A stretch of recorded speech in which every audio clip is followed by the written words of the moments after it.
നന്മയുടെ സാംശീകരിച്ചുകൊണ്ടുള്ള ഒരു പൊതുജീവിത കേരളത്തിൻ്റെ പൊതുജീവിതത്തിന് തീർച്ചയായും അബ്ദുറഹ്മാനിൽ നിന്ന് കൂടുതൽ നമ്മൾ പ്രതീക്ഷിക്കുന്നു. അത് പൂർത്തീകരിക്കാൻ, അത് സഫലീകൃതമാക്കാൻ അദ്ദേഹത്തിന് സാധിക്കും. സർവശക്തനായ ദൈവം അദ്ദേഹത്തിന് കൂടുതൽ ആയുസ്സും എല്ലാ കഴിവുകളും നന്മയും പ്രദാനം ചെയ്യട്ടെ എന്ന പ്രാർത്ഥനയോടെ ആശംസകളോടെ ഞാൻ നിർത്തുന്നു. നമസ്കാരം.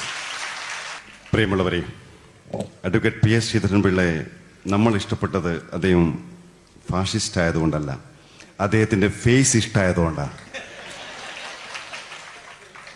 അദ്ദേഹത്തിൻ്റെ പ്രസ്ഥാനത്തിലുള്ള മുഖവും ഈ സമൂഹത്തിലുള്ള മുഖവും ഞങ്ങൾക്ക് ഇഷ്ടമായതുകൊണ്ടാണ്. തീർച്ചയായും ഈ പ്രസംഗത്തിലൂടെ അദ്ദേഹത്തെ കൂടുതൽ ഇഷ്ടമായി എന്നും തോന്നുന്നു. വളരെ അടുപ്പമുള്ള സംസാരമാണ് അദ്ദേഹം നടത്തിയത്. ഞാനിവിടെ വന്നത് എല്ലാവരും ആശംസ അർപ്പിക്കുന്നു. അമീർ പറഞ്ഞതുപോലെ മതേതരവാദികളെല്ലാം ആശംസ അർപ്പിക്കുന്നു. അക്കൂട്ടത്തിൽ ഫാസിസ്റ്റിൻ്റെ ആശംസ കൂടി വേണമെന്ന്